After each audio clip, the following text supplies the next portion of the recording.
tough on Marine Le Pen, so can he now be tough on the causes of Marine Le Pen?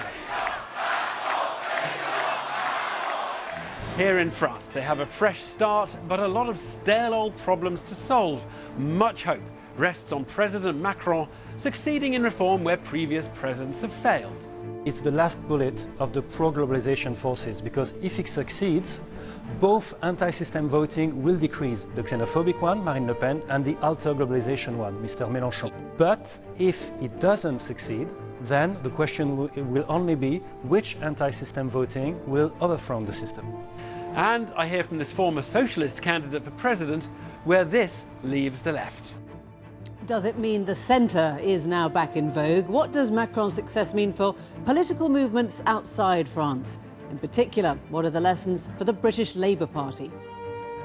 And we're joined by the poet, Kate Tempest. Carcinogenic, diabetic, asthmatic, epileptic, post-traumatic, bipolar and disaffected, atomized, thinking we're engaged when we're pacified, staring at the screen so we don't have to see the planet die.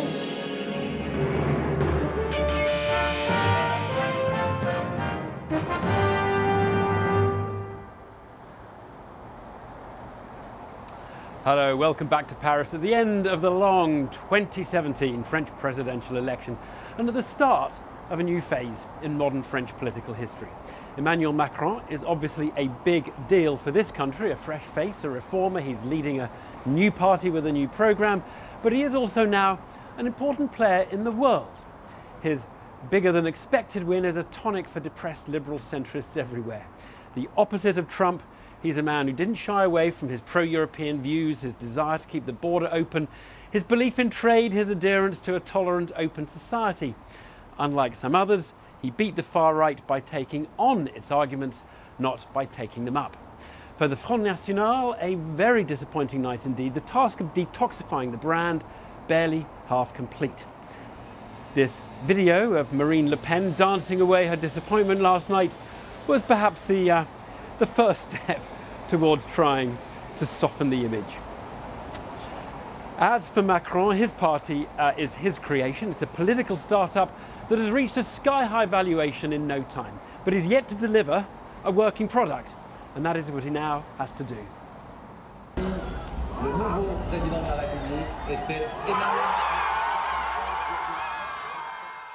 The real work starts here, the election night rally, where supporters dare to dream and their expectations are elevated, even if they're all a bit patchy on the detail. You're happy, obviously? Yeah! But does Macron have a plan, a real plan to change France? Well, we don't know about the future, we don't know the exact plan, but I know that this is the first election that I'm voting for a candidate that I really believe in. It's a really good news for France and Europe, and France is back. What is Macron going to do that is going to make a difference? Don't ask me that kind of question. The morning after, 25 miles away from those celebrations, this is where the work needs to get going. One of those bits of Paris that knows what deindustrialisation is. This park overlooks an old Peugeot factory.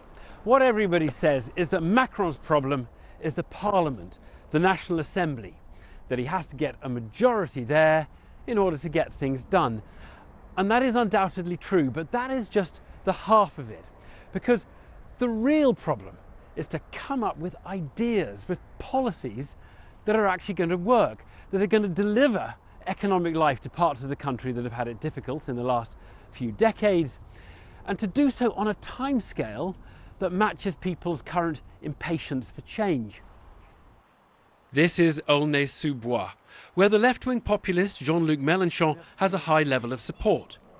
This couple seem to encapsulate the division France faces. We don't share the same views of Macron. It will be very tough for the poorest people. There will be new decrees in the summer that will hurt them. But he's aware of new technology, of the changes in the way we communicate. He knows about young people, social networks, and what all that can bring to the workplace. I think his problems will start very, very soon. I know people who voted for Mélenchon who will be out on the streets. Gilbert is a local taxi driver. He voted Front National mainly because they're tough on crime and drugs, but also on economic grounds. Do you think Macron can deliver change? Because he says he's the change candidate. No, he can't do anything. To change the situation, I think he needs about 20, 30 years. 20, 30 years? 20, 30 years. Today, Macron met François Hollande at VE Day commemorations. Hollande was one who tried to change the country, but stalled in the face of the famous French resistance. Will the same happen now? The guy is so determined, and our institutions give him the opportunity to implement his agenda, whatever it takes, but it means we have a really high risk of political turmoil during these 5 years. You can't overestimate how important this is for the future of the EU and the liberal establishment. It's the last bullet of the pro-globalization forces, because if it succeeds, both anti-system voting will decrease. The xenophobic one, Marine Le Pen, and the alter-globalization one, Mr. Mélenchon. The left-wing one, yeah. But if it doesn't succeed, then the question will only be which anti-system voting will overthrow the system. The French have often had a tendency to deride Anglo-Saxon economics, but here they are. They've elected someone who's cut in rather Anglo-Saxon cloth. Some would say that's just as Britain is actually moving in the opposite direction. But it means that Macron talks about labour market flexibility, reforming the European Union. He talks about technology and startups, business and enterprise, all the stuff that we've heard about. But here's the thing. If defeating populism is your game, that particular combination of measures, well, it hasn't been altogether successful in the Anglo-Saxon countries. At least Monsieur Macron understands the task at hand, with words for those who voted for his rival. Ne les sifflez pas. Don't whistle, don't heckle. They express anger, confusion, and sometimes conviction. Un désarroi, parfois des convictions. But I will do all I can during the next 5 years to ensure there will no longer be a need to vote for extremes. At times he looked nervous last night, and well he might be. His crowd may party, but winning a battle against Marine Le Pen is not the same as winning the war. His task is immense, to solve the problems that draw voters to Le Pen's solutions. Well, it's interesting to ask statistically what proportion of great new hopes end in disappointment, and will Mr. Macron nudge those stats one way or the other? Well, whatever the outcome, for now the French have leapfrogged everybody else in reconfiguring their politics, humiliating old parties, welcoming some new. And for the left, this has been a particularly dismal election. So earlier today, I sat down with Ségolène Royal, who was the socialist candidate for president 10 years ago. She's currently a government minister, one of the biggest figures in French politics, certainly on the left. And first I asked if she was happy about Macron's victory. Oui, je suis très heureuse, d'abord parce que... Yes, I'm very happy. Firstly, because he's a very young president and a sign of hope, especially for the young generation. And secondly, because he's widened the gap with the far right. A creusé l'écart avec l'extrême droite. Did you vote for him in the first round? You voted for him in the second round, in the first round as well? Oui, oui, oui. You didn't vote for your socialist candidate? Non, mais je n'ai pas... No, but I didn't harm the socialist candidate. I didn't say anything. Some people publicly endorsed Emmanuel Macron for the first round, but I didn't want to, because it's not for me to denigrate the socialist candidate. And that's why I waited until the second round to say anything. I must ask you about the left in politics, in France, in much of the world, because we're in a state of confusion now, aren't we? We have three lefts. We have Macron, who was centre-left. He says he's centre now. We have Mélenchon, anti-Europe left. Hamon, who was more disposed to Europe, and his left. Can the left carry on functioning with all these different views towards globalization, all this confusion?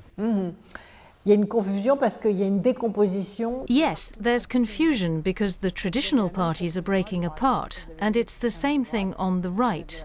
You've got the far right, the nationalist right, the pro-liberal right and the centre-right, and the pro-European right. And the same thing is happening on the left and the right, and we need the parties to regroup. So do you think France is in the middle now of a major new party structure? C'est plus compliqué. Je dirais que la France a voté. The French people voted for the centre, but the extreme parties have become more radicalised with a very powerful far right and far left. So we need to be very careful about how the country is governed, because people need to feel included in a new economic, social and environmental model, so we have consensus around projects and ideas. We've got elections coming up in June.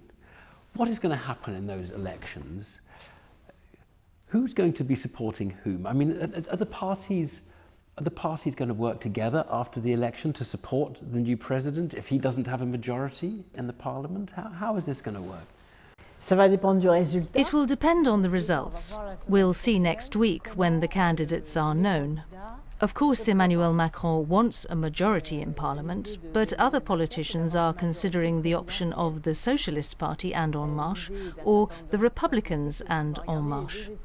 We don't know whether the president will have a majority, so we'll just have to wait and see how it all works out. Do you think he can really make the French fall in love with globalisation? Because the French have never loved this, have they? They've never loved it. Well, can he persuade the French this is for them? Because the British have taken it, you know, for decades. But do you think the French can become like that, more Anglo-Saxon in their outlook? Pourquoi pas? Ils l'ont été. Why not? Take the Paris Climate Change Conference. People finally understood the globalised nature of climate change. The French people realised that globalisation can offer economic advantages and innovation, but as in the United Kingdom, there are plenty of people suffering from the effects of globalisation through immigration and low wages because of competition. And there are silent pockets of such people in the United Kingdom as well, who are living in poverty due to poorly implemented globalisation. So it's not so much a question of being for or against it, but what type of globalisation is good for a country. Ségolène Royal, merci. Thank you Merci very à much. vous. Well, if you look at the UK local elections last week and you see evidence that Theresa May saw off UKIP in her way by talking enough of their language to appeal to UKIP voters, Mr Corbyn has responded to populism too, taking on some of the language of anti-elitism. Macron has gone about it very differently to either of our party leaders. So not for the first time, whatever happens in the UK election, Britain and France will be following different paths. That's it from Paris for this election season. Back to you, Emily, in London. Thanks very much. Well, some have called Emmanuel Macron the accidental president, the man who emerged from the morass of unelectable candidates from the traditional right and left. The staunch globalist, the staunch Europhile must now address the concerns of all those who wanted that very opposite from France's leadership. So how will he choose to redefine the centre-left, and what impact might it have here? Joining us now, Chukwurumna, who knows Emmanuel Macron personally, and Aditya Chakraborty, who writes on Labour, Jeremy Corbyn, amongst other things, let's say, for The Guardian. Chuk, I want to start with you. You talked to him when he first said he was going to run. I just want to get inside that conversation. Did it sound like he had a chance? Well, I don't want to betray confidences, but they've obviously got a different constitution there. So if you were going to start something afresh like En Marche, it's possible under the French constitution, a presidential system. If you were going to try and do something like that here, aside from whether that is desirable or not, I'm not sure our constitution allows for it. But I think he also tapped into something. I mean, and this is felt, I think, as much in France as it is here. If you go to Prime Minister's questions in France, actually, at the Assemblée Nationale, it isn't, in some respects, so different to ours. Very adversarial, very tribal, very Yarbusaks. And actually, I think that switches a lot of people off. And what Emmanuel Macron has sought to do is go, actually, do you know what? I haven't got any time for all this nonsense where we just oppose each other for the sake of opposing each other. What do we need to do to get things done? And there's something incredibly appealing about that message, I think. And I actually every think politician says that. Surely every politician well, getting says things we done, just but need I mean, to get things moving beyond forwards, no, forwards, well, not backwards. it's more moving beyond the kind of Labour, Tory, left-right thing. Chuka, there is something attractive about it. We spent our entire, I've certainly spent my entire adult life listening to politicians who keep liking themselves to being chief executives or business people, but somehow just in politics by accident. I don't really think we want that in Britain. Oh, no, but I wasn't asked that question, though. I was asked, what is Emmanuel Macron like? I agree with you. We don't want, being in government is not being a CEO, is exactly. it? But the truth is, what he has done successfully is pretend, if you like, there was no party connected to him. I mean, we know that he was with Hollande's party for the last few years, so in a funny way, it's a con. Trump has done the same thing successfully. Pretend you're not part of a party. Is that what people need to see? A politician who seems detached from whatever they think is a traditional history of I politics? mean, steady on a bit. First of all, given a choice as a French voter between a fascist, Marine Le Pen, and Macron, you'd go for Macron. If you would think about it within the context of our own left, even, a telegenic 39-year-old man who talks a good talk, pit him even against someone of the great sexual magnetism as Simon Danchuk, you'd go for Macron, right? But the problem is what he's really offering you is a kind of centrism, a kind of reheated centrism, which has failed. And in the context of British politics, what we have now, and it's in its varying ways, and Evan said that very well, you've got Theresa May, who's going, who keeps flirting with UKIP, and you've got Jeremy Corbyn, who knows something's up. The question is then, I mean, is Aditya right that anyone standing against Marine Le Pen in the second round would have won, and we don't have so. that sort of situation? Well, you know what, I mean, I think not necessarily. But Chuka, what I want to say is, yes. could you have a Macron situation here? I mean, could some, let's say, bright young spark, somebody who once considered standing for the leadership, go off and become the Macron of the British Labour Party? I think it's very different, the context here. So if you look at, the basic method, marry together economic competence and social justice, and a desire just to get things done. That was very much a kind of, if people believe centrism is something, that is what it is seen as. And in some respects, there are lots of things that he wants to do that Labour people feel very comfortable with. Investment in infrastructure, those kind of growth-inducing things in the future, investment in entrepreneurship, innovation. I mean, he's more like Tony Blair than like Ed Miliband or like Jeremy Corbyn, obviously. But the other part of the equation, where it is different, I think we wouldn't want to do things. So he wants to cut 120,000 people from the public sector in France. Right. Their public sector is different to ours, and certainly we wouldn't want to do that here at all. He also wants to further liberalise their employment laws, their employment regulations. We wouldn't want to do that here. Partly because it's a different context. I mean, the point is really that you take Jeremy Corbyn, he is asking the right questions for our time, isn't he? He is looking at the unions, he's looking at the grassroots, he's looking at questions of fairness and inequality. Jeremy? Yes. I agree. So why is there the struggle then within Labour for the way he's asking these questions? I mean, if those are the questions that he should be asking, and everyone agrees because we're in a situation where there is too much distrust of old-fashioned policies. Is the centre actually pretty dead here for the left? Oh, totally. Look, come June 8th, I dare Chuka to disagree with me on this. Come June 8th, Labour is going to get an absolute pounding. June the 9th, what you'll see across the newspaper commentariat and within the Labour Party is, well, this is all the fault of the guy in charge. What we need to change things, have someone a bit more fluent, a bit more professional, and that will make things work. Actually, go around the Labour heartlands. I've just come back from South Wales, which Labour used to, basically run. Used to assume it was theirs. You look at it now. Wales is perhaps on the verge of voting Conservative for the first time in almost 100 years. We saw in the locals. Right, and you look at why that is, and you think all the mechanisms that people used to rely upon as being delivering voters to the Labour Party, the unions, the social clubs, the industries, they've all gone. I went to Bridgend, which is one of the key targets for Tories. Even the Labour Social Club shut down years ago.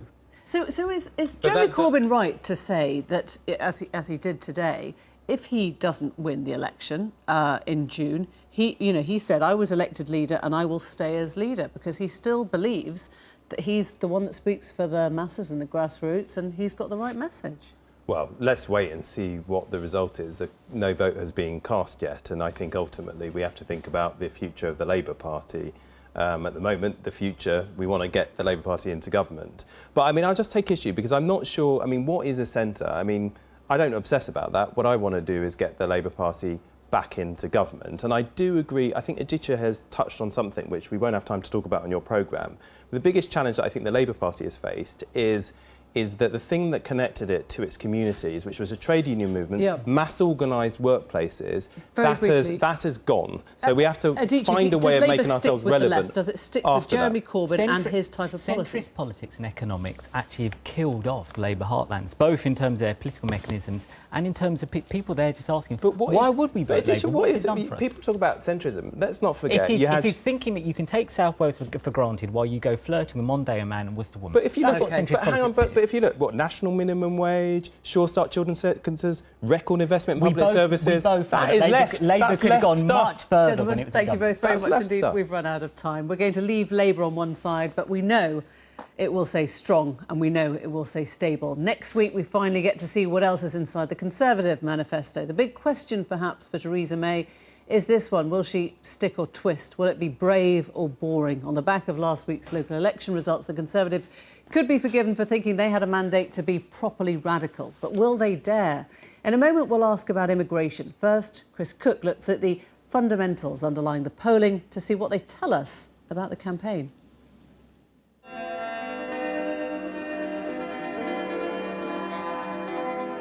Pollsters aren't the British public's most trusted source of analysis right now. But there are some things we can say about this election campaign with some certainty. The first thing you need to know about this general election is very simple. The Conservative Party called it, and they did so because they expect to do very well at it. If you look at recent polling averages, the Tories are on around 43 percentage points as against Labour's 27 percentage points. That's a 16 percentage point gap, way up from the 7-point lead that the Tories had at the 2015 general election. That big Tory lead is being driven by two sorts of movements of voter. First of all, there's been a transfer of UKIP voters to the Conservative Party. So UKIP won around 13% of the vote at the last general election. They're now polling at around 5%. And the main beneficiaries of that fall are the Tories. You could spot that at last week's local elections. Take Norfolk, where until last week there were 40 Tory councillors and 15 UKIP councillors. There are now 55 Tory councillors. Second, though, there's also been a significant shift in people who've moved across to the Tories from other parties. Across the UK, that's around 4% of people. But that flow is most striking in Scotland, where the party's moved from 15% at the last general election to around 30% in the latest polls, a flow that largely came from Labour unionists moving to the Tory party. That Scottish Tory surge comes just as the SNP support has weakened ever so slightly. And those two things together mean there are around a dozen Scottish seats where the Tories have to be taken seriously. There's a real complication in reading Scotland, though, which is unionist tactical voting. There are, for example, two seats where, if the Liberal Democrats can convince Conservative and Labour unionists to lend them a quarter of their votes, they'll take those seats from the SNP. That tactical voting bloc could be an enormous force multiplier for the Scottish Tories. Another voter shift that some people have been expecting is a movement towards the Liberal Democrats as the only UK-wide, unequivocally pro-EU party. But so far, there's not been much evidence of much movement. There was, however, a glimmer of hope for them in last week's local elections. There was some evidence that higher educated areas were turning out more strongly for the Liberal Democrats than the polling suggested that they would. And that's good news for them in some places. It's possible that the Lib Dems might hold on to Richmond Park, which they recently took at a by-election, and perhaps take places like Twickenham and Vauxhall. But several of their seats are also vulnerable to that Tory surge. Norman Lamb, who ran for Lib Dem leader, is vulnerable in North Norfolk. They might lose Cosh, Shulton and Wallington, and Southport as well. And that might be this election in a nutshell. A high Conservative tide that doesn't spare any of the other parties. Chris Cook there. Well, today, as UKIP vowed to reduce net migration to zero, Theresa May returned to the immigration policy of the past. She repeated that Conservative pledge of 2015, which promised and failed to reduce net migration to below 100,000. I think it is important that we continue, and we will continue to say that we do want to bring net migration down to sustainable levels. We believe that is the tens of thousands. And of course, once we leave the European Union, we will have the opportunity to ensure that we have control of our borders here in the UK, because we'll be able to establish our rules for people coming from the European Union into the UK. That's a part of the picture we haven't been able to control before, and we will be able to control it. And leaving the EU means that we won't have free movement as it has been in the past. So there you go, the tens of thousands. Why is it back again? Does it show renewed commitment or a brazenly political need to talk about achieving it against perhaps all the odds? Shortly before coming on air, I spoke to the former Tory leader and Welfare Secretary Ian Duncan-Smith. I asked him whether that reduction of net migration to tens of thousands was a serious target. Well, clearly I don't know what's in the manifesto. We only have what the report is. But if the report is correct, then I believe it will be. Because the principle of having a target is that you work towards that over a period of time and make sure you try and achieve it. You're talking about working towards something. Hang on a sec. If this goes in the manifesto, don't the public have the right to expect that it will be met? This is your promise to them. If you don't have a target and you don't seek to achieve that target, then what happens is you lose control of migration. Until we leave the European Union, we have an open door policy with the European Union, and most of that migration, the vast majority of migration in the European Union, was low-skilled, low-paid migration, and therefore controlling that will allow us to get the right balance of high skills that we need, but controlling very much the low-skilled migration that was coming into the country unchecked before. You say that that's the real problem, but you know it isn't the real problem. 160,000 of that is from outside the EU. So under this target, this maintained target, you'd still have double the number that you want. That's from outside the EU. That's got nothing to do with us leaving the EU. Of course, but then you assume straight away that that means that nothing changes. In other words, that somehow just when you control the European stuff, everything on the other side remains the same.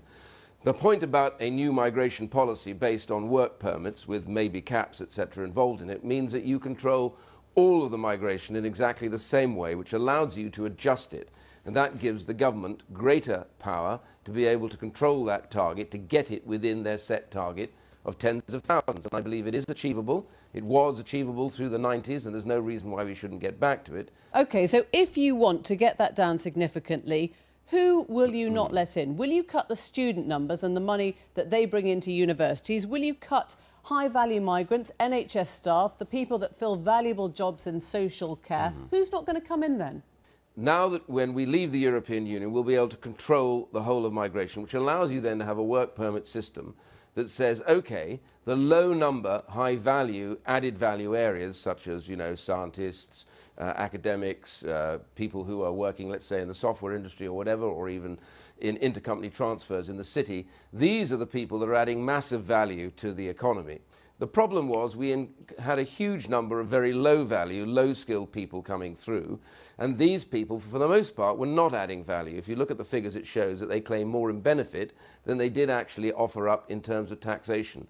So the key difference is to get control of the numbers of the low value, and encourage UK business to stop just looking abroad for the easy picks and start training much more, which is one of our big problems. You're suggesting pretty much then 170,000 scroungers, pretty much 170,000 people who were adding no value whatsoever to the economy. Say that. No, if you look at the figures, and these figures are clear, they were published by the HMRC a few months ago, they show actually, if you collate this all together, that the low-skilled end of the migration, which made up the majority of European migration, particularly, as I say, from elements of Eastern Europe, what that amounted to was that they took more in benefits than they did pay in taxation. In the other area, where people had high-level skills, they paid above-average taxation, and they therefore added value to it. So getting the balance right about what the UK economy needs whilst controlling the numbers is critical. This is not ending migration, but it is controlling it. You got the numbers down when the economy was suffering and No, doing really we actually badly. got the numbers, yes, but the whole point about this is the growth in the economy cannot be fed simply by cheap labour. This is the whole point that I'm making to you. We need to change the model, which is what the Prime Minister wants to do with regards to an industrial policy. We need to be able to get British companies to invest more in skilling and training people in the UK. You know, I had, when I was at the EWP, far too many occasions when I would come across companies who used to say, we can't get anybody to work here. And then you'd find they hadn't even bothered to look for people in the UK, first and foremost. They'd gone straight abroad because they thought it was cheaper. My point now is, therefore, getting companies to value and recognise the skills in the UK and the skills that are needed is going to be part of a controlled migration policy that Theresa May is talking about. Ian Duncan-Smith, thank you. Pleasure. Now, could it be that it's not just free movement of people that may end with Brexit, but free movement of parts? The supply chains of the UK's manufacturers, for example, snake all over the continent, where components are routinely sent back and forth to be worked on. Now there are concerns that those supply chains could be disrupted after we leave the EU, costing time and, of course, money. Naga Munchetty has been talking to people in the manufacturing industry about how they're preparing for Brexit. And a warning for any viewers with alicidophobia: this piece contains chains. Lots of chains.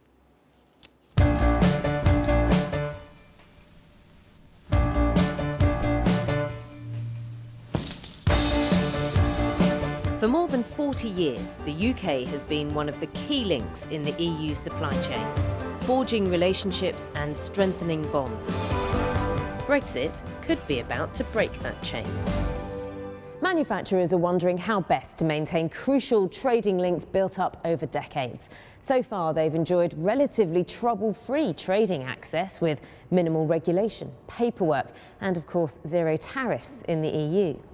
As it seems more and more likely that Brexit will take the UK out of the customs union and the single market, a common fear is that trade will become more costly when the UK becomes the missing link. Manufacturing accounts for 45% of UK exports, of which half go to the EU. Grainger & Worrell was set up in 1946 as a family business in Bridgnorth, Shropshire. It makes engine blocks and prototypes for the auto industry, from Formula One to well-known car makers across Europe. It's established a reliable supply chain, which could be shaken by the UK's breakup with the EU. Our business is about timelines. It's really important for us that we can move parts quickly and efficiently around the EU. 3 brothers, the third generation of the family now at the wheel. They employ more than 600 people with an annual turnover of more than £50 million, supplying up to 100 companies at any one time. Looking at those partners there, questioning what really is going to happen, what could be the challenges that we'll face going forward, and nobody knows.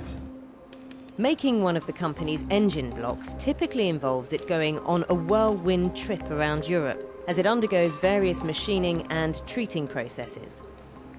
It starts life being cast at the facility in Bridgnorth and after 5 days makes its first journey to Italy, where the initial machining of the block takes another 5. From there, it's sent to Germany to spend 4 days being coated. Then it's back to Italy for final machining and assembly, a 10-day process. Once more to Germany for 3 days of honing, before returning to the UK for 2 days for cleaning and final inspection. Then the finished engine block is delivered to the vehicle manufacturer's plant in France. A journey of around 30 working days, involving 6 border crossings. How could Brexit affect the supply chain for Grainger & Worrell? The cost impact and the knock-on effects. Our customers really wouldn't be very pleased if we did delay them an extra half a week. Half a week's not a long time, but it sounds as if time really is crucial here. Time is absolutely crucial. We delay a week here or a few days here, it will start to put pressure onto those relationships that we've built up. What would that look like? They will be looking to see whether they can get those services or develop suppliers that can do those services within the EU family and not come to the UK for that. So the UK would lose out. Hours matter, days matter, And for us to have something that's not going to add value in that chain, i.e. sitting at border control or waiting for bureaucratic paperwork to be completed, is very difficult. There's no time or space for a stop-start system in manufacturing. But businesses may not be able to avoid being dragged down by bureaucracy. If you are importing product and then exporting it back to the country of origin as part of an assembly, you will need a process for dealing with all of that to make sure that you can optimise the duty position. Now, some companies will have that, but lots won't. Anyone who doesn't do that, who thinks that they can muddle on with business as usual, I think will be at a disadvantage. One such company, which is assessing how it may have to restructure its business post-Brexit, is Magal Engineering. It supplies engine parts for car makers across the world. It has 2 plants in the UK, as well as ones in France, Turkey, India, China, and an office in Germany. This factory in Reading, Berkshire, imports and exports to around 30 countries. In order to make this part, which controls the temperature of a car and its engine, components are brought in from across the EU. So we've got plastic granules filled with glass fibre that come from Belgium. We've got a sensor that come from Germany. We've got copper that come from France. Then we complete assemble that in here and it goes to Germany as an export. Again, going with the flow is essential. Founder Jamil says he has capital to spare, ideally to invest in growth. However, he may be forced to spend it on swapping which factories produce which goods in order to avoid any onerous tariffs. At the moment we're importing things from France, we will make here. But with a lot of things that go from here to France, we will make there, or Germany. We'll have to make outside of the UK and they will go to France where we've got a plant. This is obviously not something that I want to do because I want to invest in growth. I don't invest in capital, an area just because I need to move something for tax purposes. There will be pressure to localise more and to do less cross-border transactions and so on, simply in order to maintain cost competitiveness and to keep the supply chain intact, really. I think it's going to be a headache for a large number of manufacturers. So why not use Brexit to dump existing supply chains and set up new links in the UK?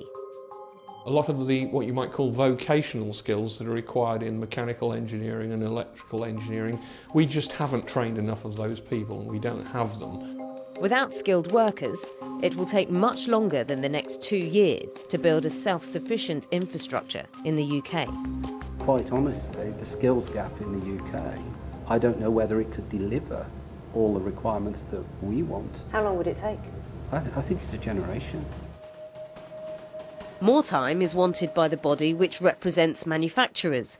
It says 2 years isn't enough to ensure a smooth exit, and at least 5 years of transition is needed before we break completely from the EU. A cliff edge, in my view, could bring the significant risk of a serious dip in our trade and with it our output and with it our GDP. The next 2 years need to be used to maintain strong relationships with the EU, while reaffirming the UK's reputation for being a manufacturing hub of excellence. This motorsport culture we have is a can-do culture. You know, you're presented a problem and in motorsport, here's the problem, your answer's yes, and then you go and deliver on it and find the solution. Is that your answer to Brexit? Yes. Manufacturers recognise that the shape of the supply chain will change. Although with strong links already forged, it's hoped that the system will remain joined up, despite the UK's decoupling. Lots of chains and Naga there. Well, that's it for tonight, but we leave you with the acclaimed poet Kate Tempest, who's guest director at this year's Brighton Festival, which opened its doors on Saturday. Here she is with a work entitled Tunnel Vision. Good night. Tunnel vision, tunnel vision. Work drinks, heartbreak, can't face the past a dark place. Can't sleep, can't wake, sitting in our boxes, notching up our victories as other people's losses. Another day, another chance to turn my face away from pain. Let's get a takeaway. I'll meet you in the pub a little later. We'll say the same things as ever. Life's a waiting game. When are we going to see that life is happening? And that every single body bleeding on its knees is an abomination. And that every natural being is making communication. That we are just sparks, tiny little parts of a much bigger constellation. Minuscule molecules that make up one body. The tragedy and pain of a person you have never even met is present in your nightmares and in your pull towards despair. The sickness in this culture and the sickness in our hearts is a sickness that's inflicted by the distance that we share. They were our bombs that started this war, and now it rages at distance. We can dismiss all its victims as strangers. These are parents and children made dogs by our danger, but existence is futile, so we don't engage. They were our boats that sailed, killed, stole, and made frail. They were our boots that stamped. They were our courts that jailed. They were our banks that got bailed. And it was us who turned bleakly away. Look back down at our nails and our wedding plans. In the face of a full force gale, we said it's not up to us to make this place a better land. Justice, justice, recompense, humility.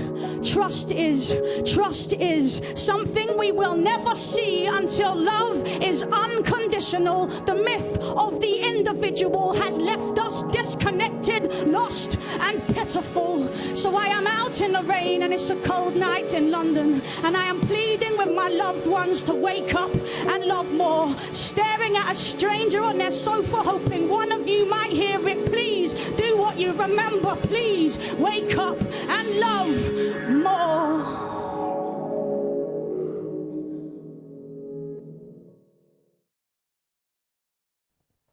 A very good evening to you.